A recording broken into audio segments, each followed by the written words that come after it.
La muerte ha sido derrotada. ¿Dónde está tu aguijón? Nuestro Salvador te venció en la cruz. La muerte ha sido derrotada. ¿Dónde está tu aguijón? Nuestro Salvador te venció en la cruz.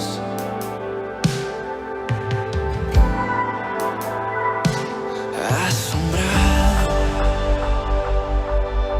contemplo el poder que hay en ti,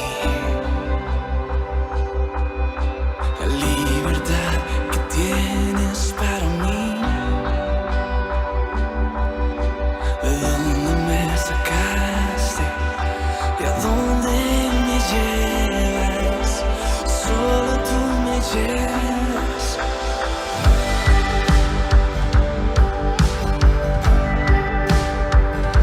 La muerte ha sido derrotada. ¿Dónde está tu aguijón? Pues nuestro Salvador te venció en la cruz.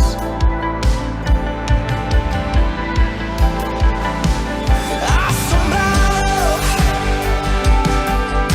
contemplo el poder que hay en ti,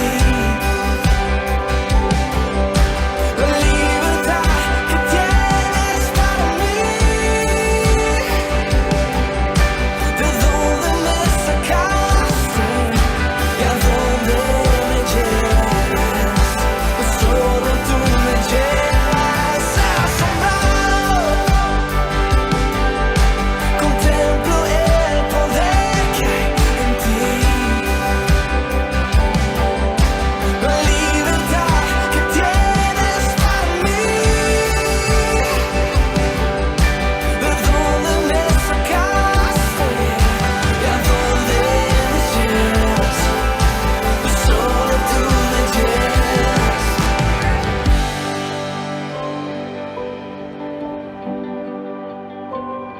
Y sigues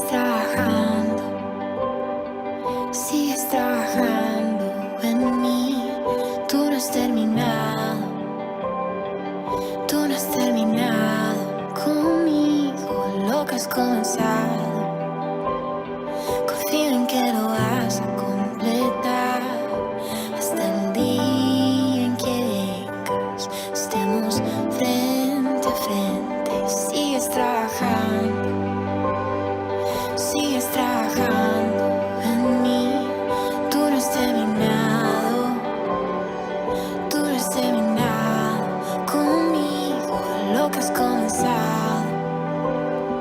Confío en que lo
Ya no hay condenación. Jesús mi Salvador, Él venció en la cruz.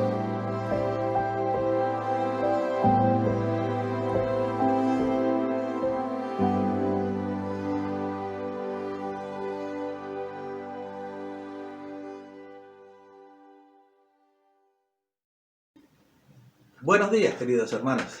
¿Estamos listos? Ya pusimos a punto nuestros dispositivos. Qué lucha es, ¿no? En este tiempo con los aparatitos que a veces engancha, a veces no engancha. Y sí, el otro día estábamos antes de la reunión del domingo y no quería enganchar ahí la señal de internet para poder ver el culto y al final pudimos. Para nosotros los grandes esto es un poquito más complicado. Para los chicos es una cuestión de todos los días y creo que también están disfrutando de alguna forma este tiempo de esta manera. Quería comenzar leyendo unos versículos. Estaba leyendo durante la semana en Eclesiastés, capítulo 11, y dice al principio del capítulo, dice: echa tu pan sobre las aguas, porque después de muchos días lo hallarás. Reparte a 7 y aún a 8, porque no sabes el mal que vendrá sobre la tierra. Si las nubes fueren llenas de agua, sobre la tierra la derramarán. Muchas veces pasé por estos versículos, pero tomaron una significancia muy especial en este tiempo, ¿no? Porque cuando vos lees, no sabes el mal que vendrá sobre la tierra. No sabemos lo que va a pasar mañana, no sabemos lo que va a pasar en el futuro. Por eso el tiempo de sembrar, el tiempo de echar el pan sobre las aguas es hoy, porque no sabemos lo que va a pasar después. Pero también me llamó mucho la atención esa última parte, o mejor dicho, la primera parte del versículo 3 que dice: si las nubes fueren llenas de agua, sobre la tierra la derramarán. De alguna forma el creador, el diseñador de este universo maravilloso, ideó la forma de transportar el agua del océano, del mar, a los lugares que están más alejados, ¿no? Y son esas nubes que se cargan de agua, pero luego la derraman. No se cargan continuamente de agua para guardarla. En algún momento la derraman sobre la tierra sedienta, sobre la tierra que la necesita. Y de alguna forma nosotros recibimos las bendiciones de Dios para derraparlas hacia las personas que los necesitan. Y este es un tiempo muy especial de compartir quizás un versículo, una palabra, un pensamiento que Dios nos ha traído, una bendición, pero también quizás hay hermanos pasando dificultades y sabemos que están preparando de alguna forma una ayuda y queremos también ser de bendición a los que pasan más dificultades. Este año comenzó siendo muy duro, para mí fue muy duro comenzando el año, luego Dios fue de alguna forma proveyendo y hoy estoy en una situación en que puedo decir gracias a Dios porque tengo lo que me falta y también con mi granito de arena puedo compartir. Hagámoslo, estemos interesados por nuestros hermanos, por los que pasan dificultades primero. Dios nos va a bendecir, así como esas nubes nunca se secan porque siguen cargándose con agua del mar. Dios va a bendecir nuestras vidas también. Pero también esa palabra, esa siembra sobre las aguas, nos habla de cómo personas pueden llegar a conocer a Cristo como Salvador. Una de las cosas más lindas que hemos estado, para mí, que he disfrutado más en este tiempo, ha sido el escuchar de algunas personas el hecho de cómo llegaron a conocer a Cristo. De algunas ni sabía, en realidad quizá lo había escuchado y lo había olvidado, o quizás en la conversación de la iglesia nunca se dio de desplayarse de una forma tan especial para compartir cómo una persona llegó a conocer a Cristo. Y lo he disfrutado mucho, realmente ese tiempo lo he disfrutado mucho. Y hoy también tenemos una persona que va a compartir su testimonio y espero que también sea de bendición para cada uno de nosotros. Y ella es Magdalena. Así que dejamos que ella nos comparta cómo un día llegó a conocer a Cristo como Salvador. Buenos días. Soy Magdalena Figueroa de Correa. Quiero compartirles mi testimonio, cómo llegué a conocer a Cristo como mi Salvador. Nací en un hogar cristiano, evangélico, y a la edad de 7 años, un 26 de febrero de 1966, acepté a Cristo. Estaba acostumbrada a escuchar la palabra de Dios, a escuchar el Evangelio, las invitaciones para llegar a Cristo. Porque mi mamá era maestra de la escuela dominical y tenía 2 horas felices en distintos barrios. Y mi papá, predicador del Evangelio. Asistía a todas las reuniones, pero ese gran día llegó.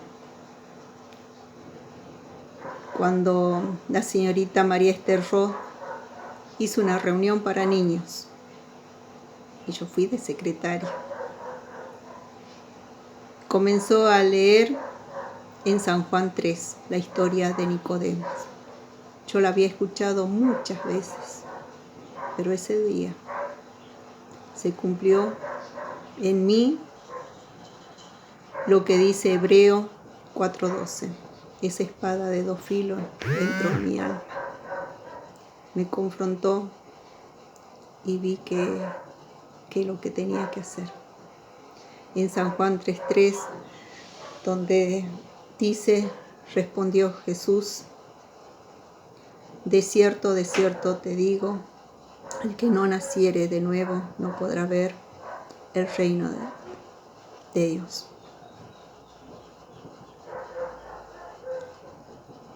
Dije, no podré ver. No terminé de reaccionar cuando seguía la lectura la señorita María Esther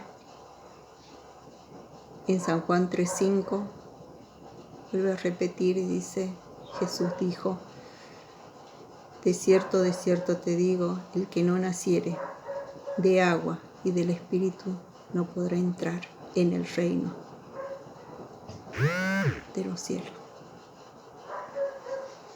Y me dije para mí, no podré verlo al Señor, no podré entrar al cielo, no podré entrar, no podré verlo. Y empecé a llorar. Y yo sabía qué es lo que tenía que hacer. Así que oré y le dije, Señor, quiero nacer de nuevo. Quiero entrar al cielo. Quiero verte. Y vino a mí una paz y la certeza de que soy salva. Y empecé a decir, gracias, Señor. Gracias por ser tu hija. Gracias, gracias. Y con esa gracia continuaba y sin darme cuenta, ya había terminado la clase, los chicos estaban yendo, la señorita esperó y vino y se sentó al lado mío, me abrazó y me dijo, Maguita, yo sé lo que te pasa. Y le dije, sí, soy hija de Dios. Me dice, ¿querés que oremos? No, yo ya oré, le dije. Me dice, bueno, pero yo quiero orar por vos.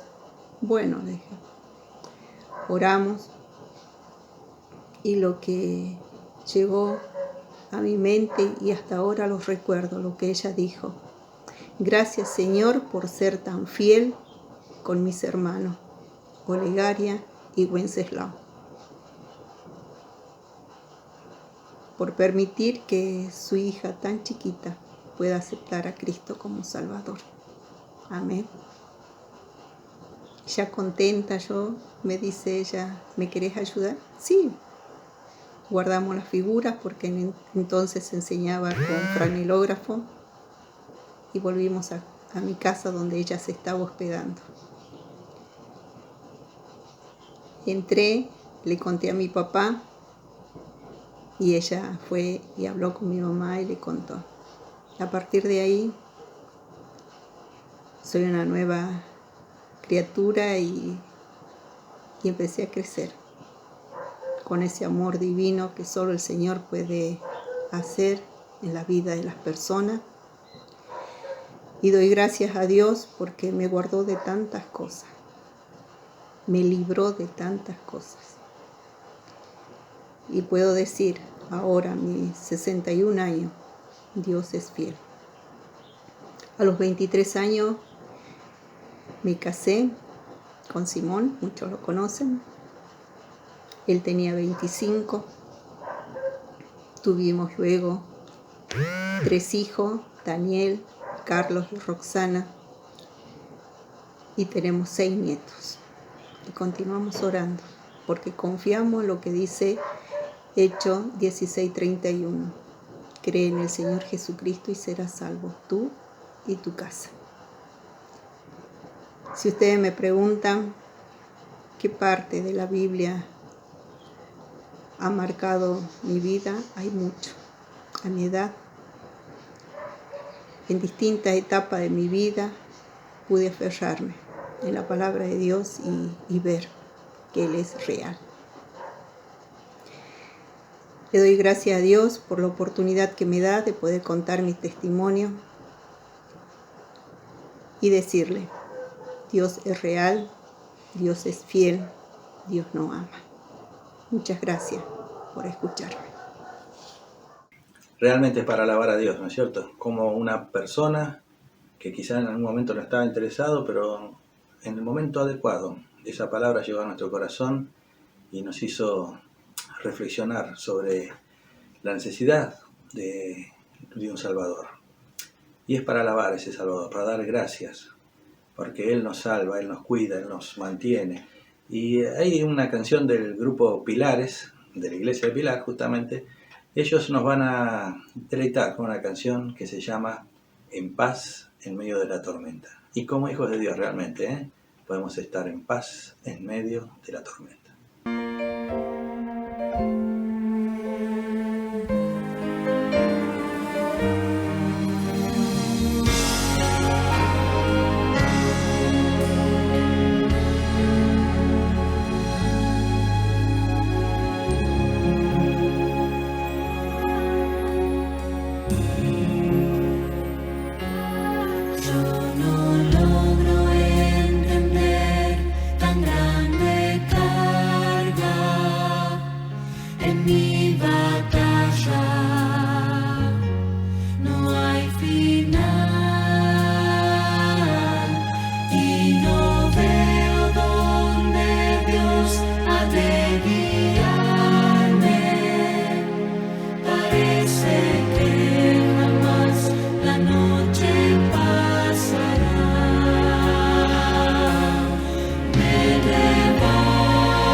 Esperanza ya no tienes, tu dolor seguirá,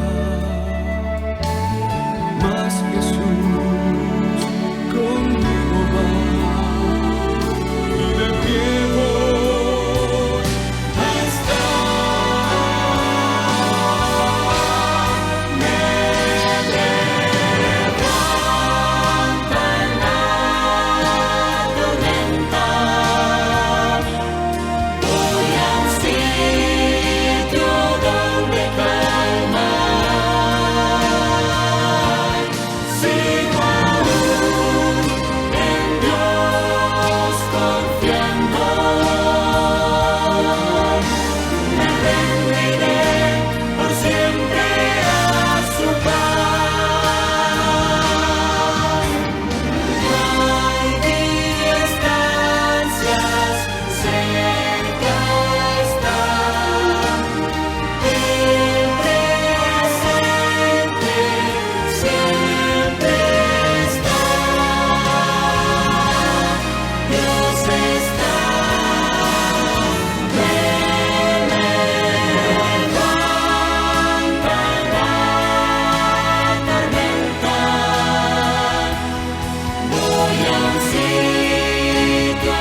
Ha llegado el tiempo de escuchar la palabra de Dios, el tiempo central de nuestra reunión, ser bendecidos con la palabra. Y hoy nos va a traer la palabra Alén Nieves.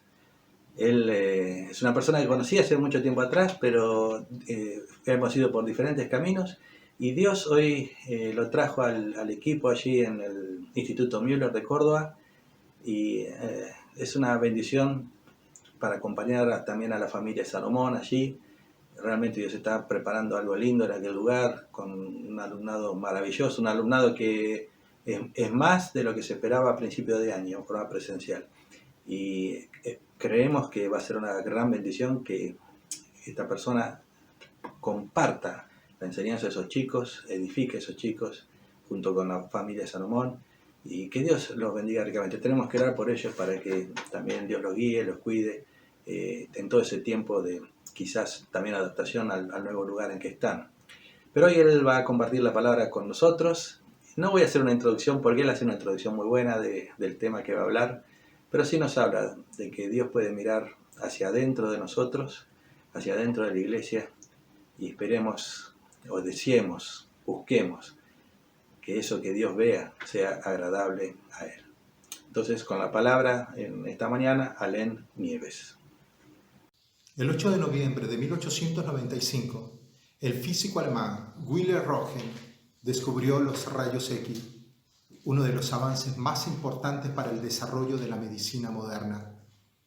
Con este hallazgo nacería el diagnóstico médico por imágenes que mejoraría considerablemente el ejercicio de la medicina. Los rayos X designan una radiación electromagnética invisible para el ojo humano, capaz de atravesar cuerpos opacos y de imprimir películas fotográficas. Una propiedad de los rayos X es su poder penetrante. Atraviesan la materia. Puede llegar donde el ojo humano no puede llegar. Luego fue evolucionando hasta llegar a tener equipos más sofisticados como el TAC, que es la tomografía axial computarizada. El TAC sirve para diagnosticar tumores, lesiones internas, como hemorragias, fracturas o traumatismos internos, padecimientos relacionados con la médula espinal e infecciones profundas, entre otros. Pero Dios no necesita de estos equipos sofisticados para saber lo que hay dentro del corazón del hombre, lo que hay dentro de su alma, lo que hay dentro de su espíritu. Él no necesita de un tomógrafo para saber en realidad la condición espiritual de su iglesia. En el libro de Apocalipsis, capítulos 2 y 3, el Cristo glorificado va a hacer un diagnóstico de la condición espiritual de 7 iglesias. Estos 2 capítulos abarcan la segunda división del libro, las cosas que son. Juan, mientras estuvo en Éfeso por cierto tiempo, conoció íntimamente las iglesias del área circundante. Todas estas iglesias se encontraban a distancia de 2 o 4 días de viaje a pie una de la otra. Vamos a estar estudiando, analizando en estos minutos, y vamos a ver el análisis que el Señor Jesucristo hace de la iglesia de Éfeso. Radiografía espiritual de la iglesia de Éfeso. Ese es el título del sermón en este momento. Apocalipsis capítulo 2, del versículo 1 al versículo 7. Dice el versículo 1, escribe al ángel de la iglesia en Éfeso. El Señor va a dar un mandamiento, no va a dar una sugerencia. Él va a expresar algo para que se haga. Esta parte del libro fue dictada por el Señor Jesucristo, así como el gran yo soy dictó los 10 mandamientos a Moisés. Esta carta está dirigida al ángel de la iglesia, al mensajero, al pastor, al anciano, al representante de aquella iglesia. Pero también está dirigida a toda la iglesia. Éfeso. Cuando hablamos de Éfeso, dice, está ubicada en Éfeso. Identifica el lugar donde estaba situada aquella iglesia. No dice la iglesia de Éfeso, porque si decimos la iglesia de Éfeso, estamos hablando que le pertenece a Éfeso. La Escritura es muy clara de decir que la iglesia estaba en Éfeso, hablando de la situación geográfica. El significado de la palabra Éfeso significa deseada, deseable. Y aquí va a representar el carácter y la condición de esta iglesia. porque ellos experimentaron en sus primeros años la dulzura del primer amor para con el Señor Jesucristo. La iglesia fue fundada por el apóstol Pablo en su tercer viaje misionero, Hechos capítulo 18 y versículo 19. Pablo va a ministrar allí por más de 2 años. Y Timoteo también ministró durante un tiempo esta iglesia. Esta fue la sede también principal del apóstol Juan. La influencia misionera de esta iglesia fue relevante en el primer siglo. Esta iglesia fue la madre de muchas iglesias, de las iglesias allí en Asia Menor. Cuando Jesús envía esta carta, ya la iglesia contaba con unos 35 o 40 años de existencia o desde su fundación. Éfeso era la capital más importante de Asia Menor, en lo político, en lo económico y en lo religioso. En lo religioso, Éfeso era la llamada la guardiana del templo dedicada a Diana, o podríamos también, como se dice, Artemisa. El filósofo Heráclito declaró: la moralidad del templo es peor que las bestias. Allí en Éfeso construyeron un templo donde se promovía la religión imperial de Roma. Los prefectos obligaban a la gente a pronunciar la frase César es Señor, César es Curio. En el año 431 se define el dogma de la Iglesia de Roma, la divina maternidad de María. Éfeso era el cuartel de Satanás. A esta iglesia influyente, rodeada de paganismo, el Señor va a hacerle saber su condición espiritual. Por fuera era la misma, todo aparentaba bien, pero algo no estaba bien. Vamos a ver en primer lugar al que presenta, al que da el diagnóstico. Presenta al que da el diagnóstico. Y el Cristo glorificado se presenta dando 2 descripciones sobre su persona. Capítulo 2, versículo 1. Y la primera descripción que va a dar, el que tiene las 7 estrellas en su diestra. Y esta descripción denota disponibilidad para la iglesia, el que tiene. Esta es una palabra muy enfática, pero no solamente es enfática, sino que también habla que Él sostiene completa y total. Enfatiza la firmeza, la autoridad, el sostén, y va a hacer alusión al Cristo glorificado, a Jesús, quien tiene continuamente asida, firme y agarrada de manera segura las 7 estrellas. Estas estrellas están bajo su cuidado, bajo su protección, bajo su posesión. Las estrellas que se mencionan son los mensajeros, son los pastores, o es el pastor o es el anciano de estas 7 iglesias a las que ellas representan. Esta palabra está dirigida a quienes Dios confió tan pesada responsabilidad. Servir al Señor en medio del paganismo, en medio de gran oposición, de difamaciones, de traiciones, de soledad, en medio del pecado, era y sigue siendo algo duro. El anciano desterrado, el apóstol Juan, vio a multitudes de creyentes sufrir por causa del amor a la persona de Cristo.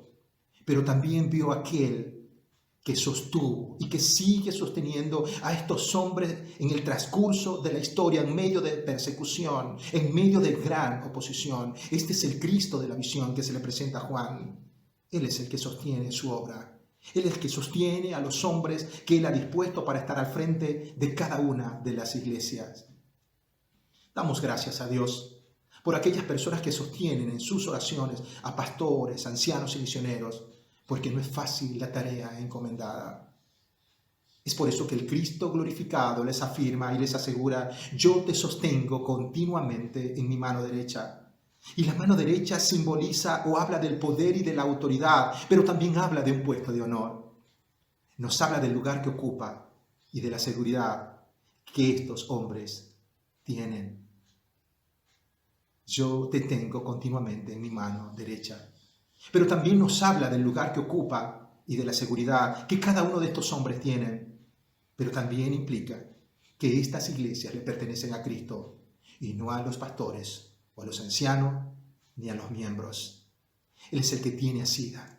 Están seguros, están guardados, están protegidos esos hombres a los cuales Dios le ha encomendado su obra. Pero también da la segunda descripción de su persona diciendo: el que anda en medio de los candeleros de oro. El que se pasea, el que camina. Esta expresión va a colocar a Jesús en el centro de su iglesia. y debería ser reconocido como el centro de la iglesia, queridos hermanos. Él es la cabeza, Él es el esposo, Él es el protagonista. Todas las luces deben enfocarlo a Él. Toda la gloria debe ser para Él. Él se pasea, Él camina, Él se mueve continuamente en el centro de su iglesia.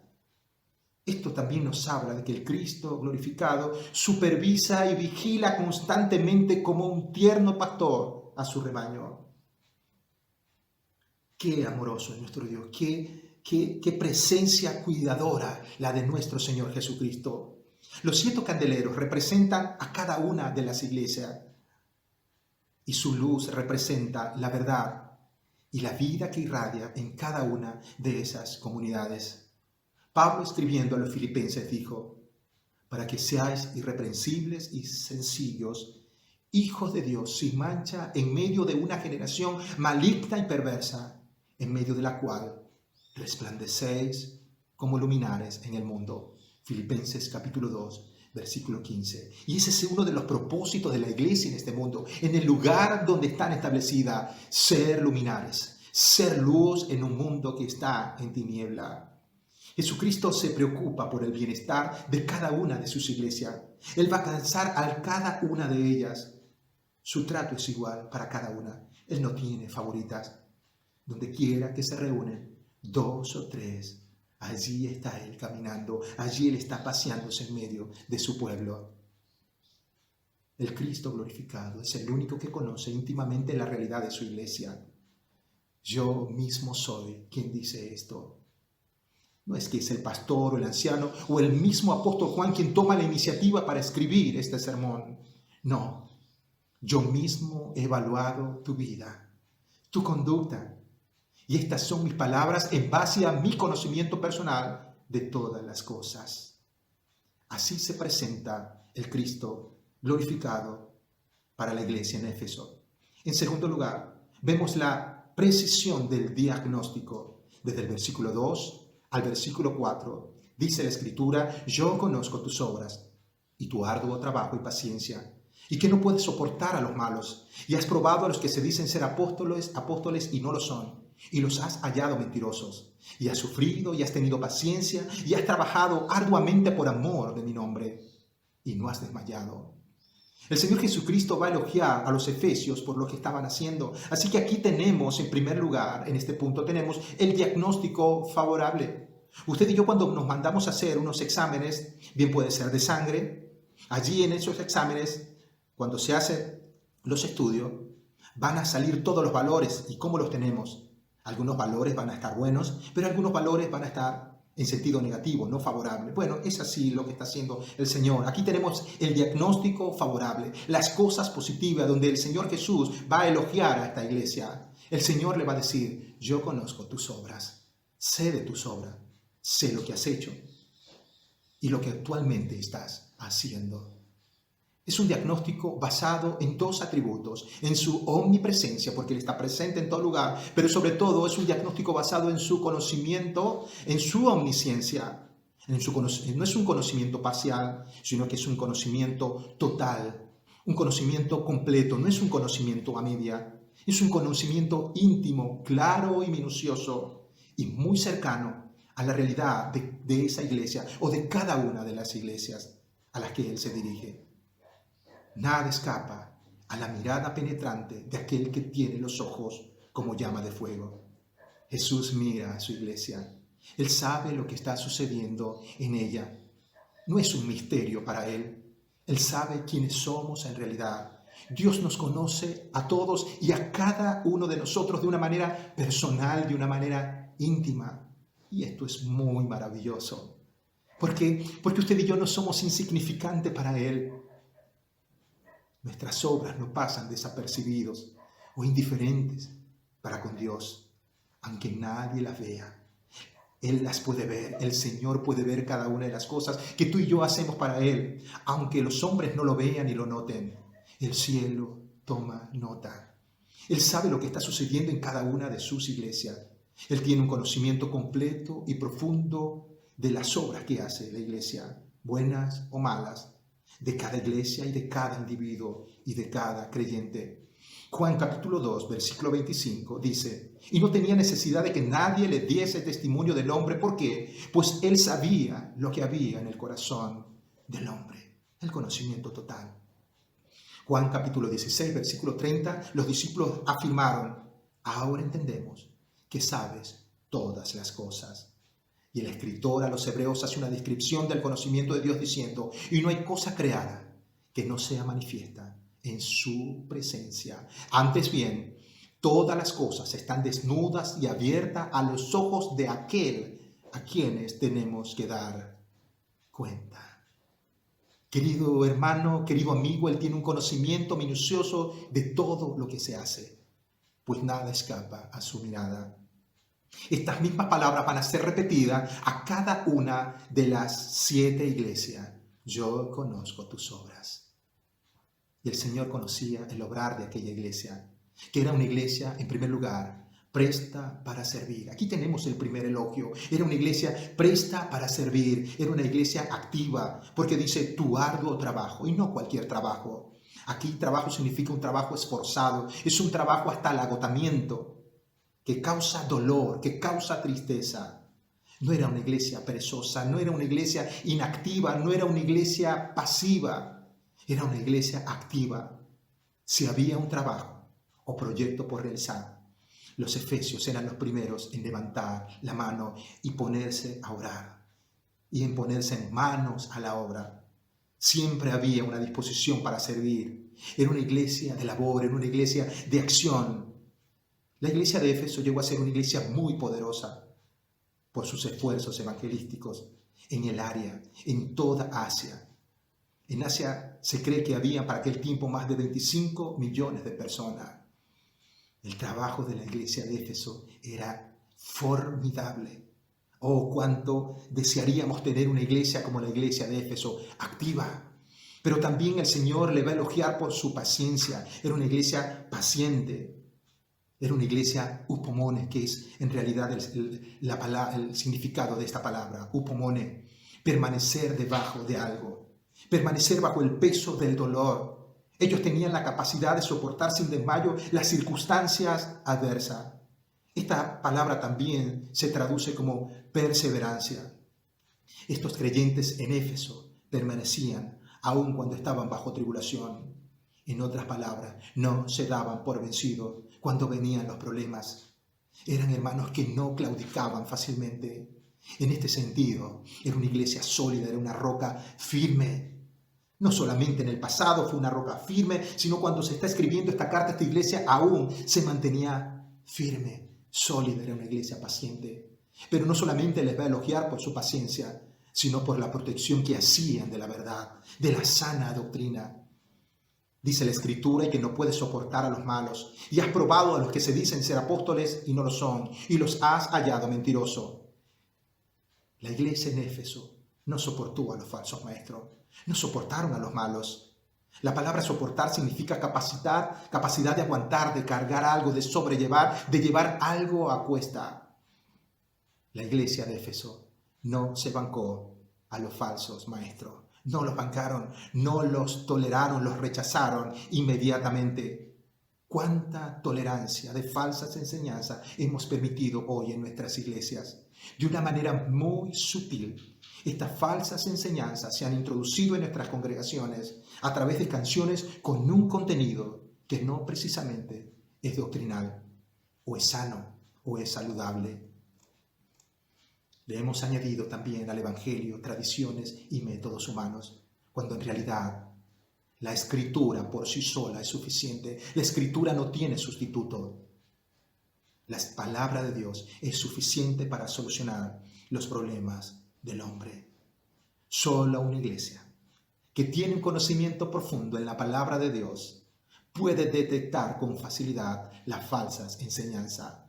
Esta era una iglesia incesante combatiendo a la falsa doctrina. Pablo les advirtió a los efesios, a los ancianos allí en Éfeso, en Hechos capítulo 20, versículos 29 al 31, que después de su partida entrarían en medio de ellos lobos rapaces que no perdonarían el rebaño, y que de ellos mismos se levantarían hombres que hablarían cosas perversas para arrastrar tras sí a los discípulos. Por tanto, velad. Y hoy más que nunca debemos estar alertas para defender la sana doctrina. La iglesia de Éfeso probó a los que se decían ser apóstoles y los halló mentirosos, porque no lo eran. Sus líderes tenían suficiente conocimiento y discernimiento espiritual para desenmascarar aquellos pseudo maestros, aquellos falsos maestros. Y el Señor les va a elogiar por proteger la verdad, por proteger la sana doctrina. Pero también fue una iglesia que pagó el precio. Dice la Escritura, y has trabajado por mi nombre. Otras versiones van a decir, has perseverado, sufrido por mi nombre, sin desanimarte. El padecer por el Evangelio, lo padecieron en el pasado. Sufrieron por su nombre, sufrieron porque llevaban el nombre de Jesús en alto. Es que a veces, querido hermano, llevar el nombre de Jesús en nuestra vida va a traer consecuencias. En ellos trajo persecución. Estos creyentes sabían las consecuencias que vendrían por mantener o por predicar o manifestar a Cristo en sus vidas. Ellos sabían que tendrían que pagar un precio por ello. El desdén de los vecinos, el menosprecio de sus conciudadanos, la burla y el escarnio. Y les vuelve a decir la Escritura, y no has desmayado. Ellos no se rindieron ante el agotamiento. Ellos aguantaron. Es como si el Señor les diría, has demostrado que definitivamente tienes aguante. No tiraste la toalla, no guindaste los guantes. Durante más de 40 años, desde su fundación, esta iglesia había permanecido fiel a la palabra y al Señor. Querido amigo, querido hermano, no es fácil realizar el trabajo en circunstancias adversas. El desmayar no formaba parte de la actitud mental, no estaba en los genes de aquellos creyentes. Ellos no abandonaron la lucha a pesar de las circunstancias. ¡Qué gran iglesia! Era una iglesia infatigable. Hasta aquí el Señor viene elogiando la iglesia, pero todo no estaba bien. En el diagnóstico algo era negativo. Y desde el versículo 4 va el Señor a confrontar a esta iglesia con el pecado, con el defecto que tenían. El diagnóstico negativo. Pero tengo contra ti que has dejado tu primer amor. No hubo necesidad de mandar a realizar nuevos resultados o nuevos exámenes. El diagnóstico es veraz, fiable, sin ningún error. Y en eso usted y yo debemos estar confiados y tranquilos que el diagnóstico que da nuestro Dios sobre la iglesia, sobre nuestra persona, es un diagnóstico veraz, preciso, conciso, claro. No hay ningún margen de error en el diagnóstico espiritual que el Señor nos hace. Y el Señor les va a confrontar con su pecado, pero tengo contra ti. Pero a pesar de todo esto, a pesar de todo el bien que ellos han venido haciendo, hay algo seriamente malo en esta iglesia. Has dejado tu primer amor. Lo dejaste atrás, tu amor, el primero. Notemos, hermanos, que no dice perdieron, sino que dejaron. Y es que existe una gran distinción entre dejar y perder. Usted y yo podemos perder algo por accidente, pero dejar es un acto de la voluntad. Es un acto deliberado. También cuando perdemos algo, no sabemos dónde buscarlo porque lo perdemos. Pero cuando dejamos algo, sabemos dónde buscarlo. Esta iglesia se había alejado deliberadamente de la persona de Dios. Y es que dejar nuestro primer amor no es cuestión de sentimiento, sino de distancia. Se habían alejado de Él. Tal vez no físicamente, por todo lo que venían haciendo, no dejaron de congregar. Pues ellos seguían en la iglesia, pero sí sus corazones. Bien dice el profeta Isaías, bien dice Dios por medio del profeta Isaías, capítulo 29, versículo 13, cuando dice, pues el Señor, porque este pueblo se acerca a mí con su boca y con sus labios me honra, pero su corazón está lejos de mí. Su corazón estaba lejos de Dios. Y así se encuentra mucha gente en las iglesias, alabando, adorando al Señor, sirviendo al Señor, pero su corazón está a kilómetros, está distante de Dios. Mateos capítulo 22, versículo 37 dice, amarás al Señor, tu Dios, con todo tu corazón y con toda tu alma y con toda tu mente. Mateo manifiesta la manera en que usted y yo debemos amar a Dios. ¿Y de qué forma debemos amarle? Con todo el corazón, con todo el alma, con toda la mente. Y Marcos dice, con todas nuestras fuerzas. Ellos iban a dejar a un lado al principal mandamiento. Y el amor es la primera consecuencia de reconocerle lo que Él es. Dios es amor infinito y por tanto debe ser en primer término y debemos amarlo por encima de cualquier otro ser o cosa. El Señor le hizo comprender a la iglesia en Éfeso que nada es superior al amor para con Él. Cuando hablamos del amor estamos hablando del amor ágape. Es un amor incondicional. El amor ágape es una acción. Escúcheme bien, es una acción, no una reacción. El amor ágape es el amor de la decisión, de la determinación. No es reactivo. No ama porque lo aman. Es un amor incondicional. Y esa es la manera en que usted y yo también debemos amar a Dios. Él espera ser amado de esa forma, ágape.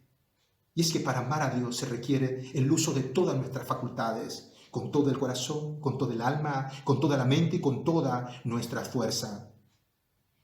El amor a Dios no debe ser correspondido a medias, sino en forma absoluta, en forma completa. Dejar el primer amor es descuidar nuestra relación íntima con Él, nuestra relación personal con Dios, pues Él es el que tiene que tener prioridad sobre las demás cosas. La comunión con Dios fue relegada a un segundo término y por eso se distanciaron. Es por eso, querido hermano, que toda obra que se hace sin amor deja de tener valor delante de Dios. ¿Por qué? Porque va en contra de la naturaleza de Dios, porque Dios es amor. Y todo lo que usted y yo hagamos en este mundo podría parecer glorioso, pero es nada si no lo hacemos con amor. 1 Corintios 13 nos habla de esta gran verdad. 40 años antes, esta iglesia había sido elogiada por su amor. Efesios capítulo 6, versículo 24 dice, la gracia sea con todos los que aman a nuestro Señor Jesucristo. Y después añade, con amor inalterable, con amor imperecedero, permanente. El amor que tenían los efesios era un amor que no terminaba nunca. Pero, ¿cómo pudo pasar esto? ¿Cómo pudo cambiar ese amor? ¿Cómo llegó a suceder esto en el corazón, en la vida de aquella congregación o de aquellos miembros? Esto pasa cuando la obra de Dios es más importante que el Dios de la obra. Cuando la iglesia de Cristo es más que el Cristo de la iglesia. Cuando ya no hay ese deleite de orar que antes existía en nosotros. Cuando nos acercamos a la palabra de Dios y no sentimos que ella nos habla. Cuando escuchamos un estudio bíblico o una predicación y ella no nos edifica. Cuando usted y yo comenzamos a hacer las cosas por inercia, mecánicamente, por mera costumbre. La pasión, el amor había desaparecido. El fuego se había apagado, se había extinguido. Solo quedaban cenizas. La actividad era incesante, pero la razón, la motivación de esa actividad era cualquier cosa menos un amor genuino para con el Señor. ¿Cómo está tu amor para con Dios? ¿Le amas? ¿Hay pasión en ti en conocer más y más de su persona, conocerle a través de su palabra? La iglesia de Éfeso no estaban amando al Señor como lo habían amado antes, en sus primeros años de conocerle. Su intensidad y calidad de amor había disminuido. Esto nos enseña que el error doctrinal se detecta pronto, antes que el enfriamiento del corazón. Tercer lugar, la prescripción o la receta médica. La solución, porque Dios desea el bienestar, la salud espiritual. Él está interesado en el bienestar espiritual de cada uno de los miembros o de cada una de su iglesia. Recuerda, por tanto, de dónde has caído y arrepiéntete y haz las primeras obras. Y va a dar 3 pasos para la sanidad espiritual. La primera de ellas es recordar. La idea allí es mantener siempre en la mente. El verbo va a indicar una acción continua. Es como si dijera recuerda y sigue recordando continuamente. No dejes de recordar.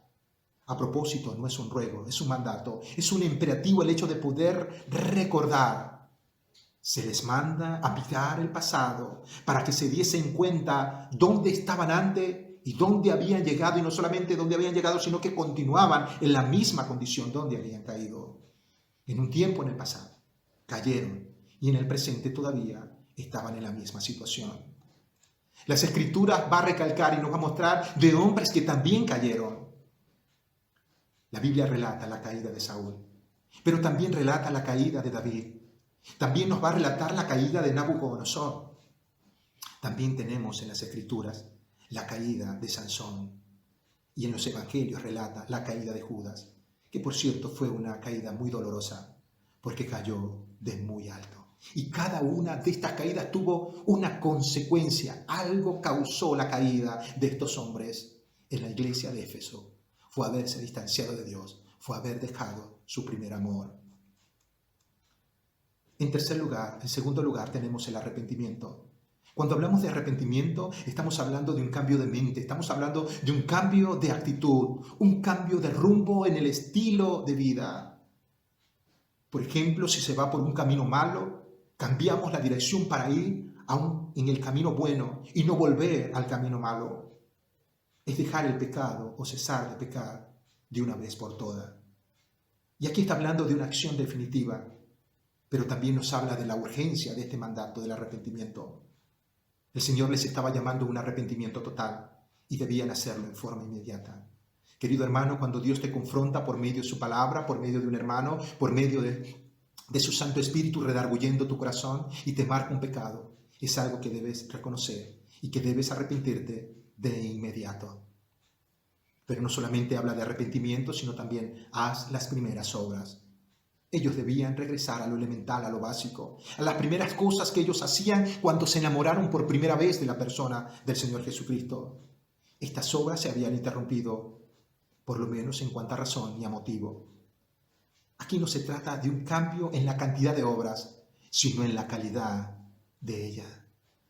Jesús le preguntó a Pedro a orillas del mar de Galilea: Simón, hijo de Jonás, ¿me amas?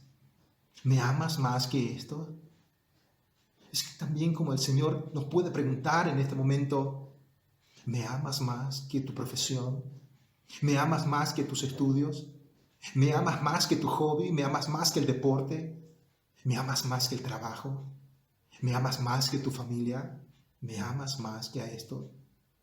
El Señor espera que tú y yo le amemos de una manera incondicional. Cuarto lugar, el Señor muestra el peligro ante la indiferencia. Dice la Escritura: pues si no, vendré pronto a ti y quitaré tu candelero de su lugar si no te hubieres arrepentido.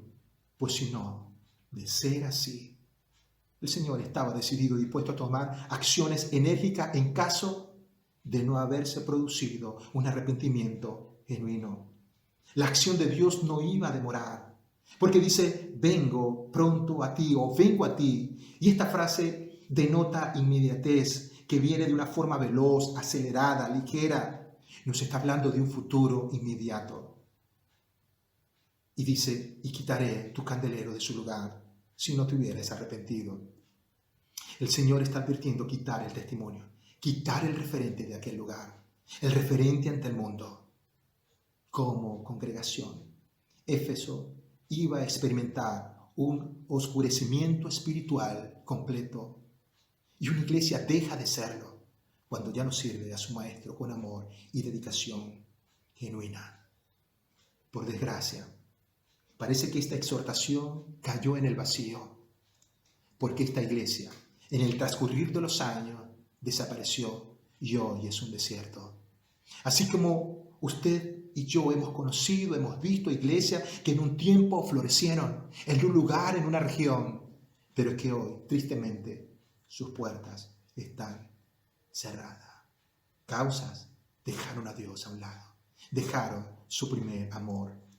El Cristo glorificado le dice a esta iglesia: si dejan de amar hoy, dejarán de alumbrar mañana. Versículo 7, la exhortación dice: el que tiene oído, oiga lo que el Espíritu dice a las iglesias. Y esto lo va a repetir, esta frase la va a repetir a cada una de las 7 iglesias representadas allí en Apocalipsis capítulo 2 y capítulo 3. Otra versión dice que todo el que tenga oído escuche lo que el Espíritu dice a las iglesias. Querido hermano, y esto es atender. Y esto es aceptar el mensaje recibido. Y no solamente recibirlo, sino también obedecerlo. Prestar con atención, pero con la actitud de obedecer la palabra del Espíritu Santo. Por último, querido hermano, tenemos una promesa. Al que venciere le daré de comer del árbol de la vida, el cual está en medio del paraíso de Dios. Vamos a ver aquí 3 cosas importantes en esta promesa. Da una descripción del creyente, al que venciere. Y acá al que venciere significa el que está triunfando. Es una situación actual y continua. El triunfo previsto de la iglesia tiene su fundamento en la victoria alcanzada por Cristo Jesús. Y el apóstol Juan lo va a especificar de esta manera. Porque todo el que es nacido de Dios vence al mundo. Y esta es la victoria que ha vencido al mundo, nuestra fe. ¿Quién es el que vence al mundo? Sino el que cree que Jesús es el Hijo de Dios. Primera de Juan, capítulo 5, versículo 4 al 5. Así que describe a cada uno de los creyentes, a cada cristiano. Pero también esta promesa designa algo. Le daré de comer del árbol de la vida. Nos habla de un sentido de conceder. Y esta es una decisión soberana de Dios que en su gracia da. ¿A quién? A cada creyente. Le da de comer del árbol de la vida. Y el árbol de la vida simboliza acá la vida eterna. Y hace referencia al árbol de la vida allí en el jardín del Edén, en Génesis capítulo 2 y capítulo 3. ¿Por qué? Porque este árbol concedía el don de la inmortalidad a quien comiere de él. Por causa del pecado quedó prohibido el acceso a ese árbol. Pero después Cristo nos ha recuperado el paraíso perdido. El cristiano tiene acceso a la inmortalidad que comporta la vida eterna. En tercer lugar, nos da el detalle del lugar, el cual está en el medio del paraíso de Dios. En Génesis aparece la expresión jardín del Edén, que en la traducción griega del Antiguo Testamento se convierte en el paraíso de Dios. Estas palabras van a describir un parque amurallado donde hay felicidad, un lugar deleitoso, en el cual no estás contaminado ni manchado por el pecado. El paraíso se le encuentra al principio y al fin de las Escrituras. Y nos va a describir lo feliz que tendrán, lo felices que van a vivir y que van a disfrutar todos los creyentes con Cristo en el nuevo cielo y la tierra nueva. Qué maravilloso es nuestro Dios, qué gran promesa en la cual usted y yo podemos descansar y desde ya regocijarnos. Pero no debemos olvidar la exhortación que Dios en su palabra ha traído a nuestras vidas, ha traído a su iglesia en este momento. Damos gracias a Dios por su palabra. Hasta una nueva oportunidad, queridos hermanos. Dios les bendiga grandemente. Hasta luego, hermanos. Bueno, espero que hayan podido disfrutar del mensaje de hoy. Realmente estamos, como decimos, llenos de actividades durante la semana. De otra forma, de una forma que no estábamos acostumbrados, pero con muchas actividades al fin.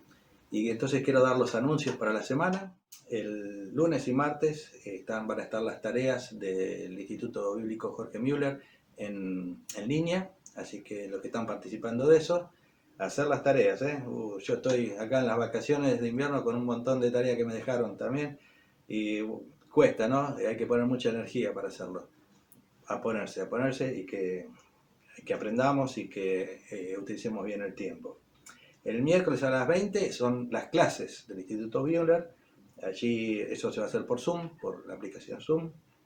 El jueves a las 20 horas tenemos también por la aplicación Zoom la reunión de oración. Recuerden que se comparte antes vía WhatsApp el enlace, y también uno puede devolver los pedidos de oración. Es necesario que se haga antes. Ustedes saben que todo esto lleva un poquito de preparación. Así que si tienes un pedido, estate atento, y antes de las 8 ya tiene que estar tu pedido subido allí por WhatsApp. el sábado a las 16, OANSA virtual, a las 19 renovados por Zoom, a las 20 los jóvenes por Google Meet, y realmente están haciendo algo maravilloso. Yo estuve espiando un poquito y aparte lo que se compartió en las reuniones acerca de lo que hacen, y me pareció fabuloso el trabajo que están haciendo. No dejemos de animar a nuestros hijos, a los conocidos, a que participen en todas estas reuniones. Y el domingo a las 10:30, el culto familiar por el canal de YouTube de la iglesia. También, no dejen de compartir el enlace con otras personas. Yo he compartido con algunas personas, tenemos gente del interior, de algunos lugares donde son iglesias muy chicas o que no disponen de los medios para hacer sus reuniones virtuales, y ha sido una bendición para ellos. Solamente decir que hay personas de muy al sur en la Patagonia que no sé si todos los domingos, pero algunos domingos nos han estado siguiendo con las reuniones de la iglesia, y de alguna forma somos bendición, somos un brazo de sostén en este tiempo tan especial para esos lugares. Y quizás hay algún amigo, algún conocido al que puedes compartirle el enlace, el canal de YouTube, para que puedan ver la reunión, puedan compartir. Sé que también lo mismo ha pasado con las reuniones de jóvenes y de chicos, y de alguna forma Dios ha expandido más de lo que pensábamos el ministerio a través de estos canales virtuales. Entonces nos volvemos a reunir pronto, oremos para que Dios cuide la salud de cada uno de los miembros, de nuestros familiares, quizá algunos conocidos, y esperemos reunirnos el próximo domingo a las 10:30. Desde ya, muchas gracias por haber estado con nosotros y que Dios bendiga a cada uno de ustedes. Antes que naciera el sol, me amaste en la eternidad. Pintaste todo con tu amor y el pincel fue tu bondad. Antes del primer error, antes de la oscuridad, cambiaste el trono por dolor, tu sangre por mi libertad. Nada ni nadie podrá separarme de tu amor y tu verdad. Ni lo más alto, ni lo profundo, la muerte o la vida no podrá.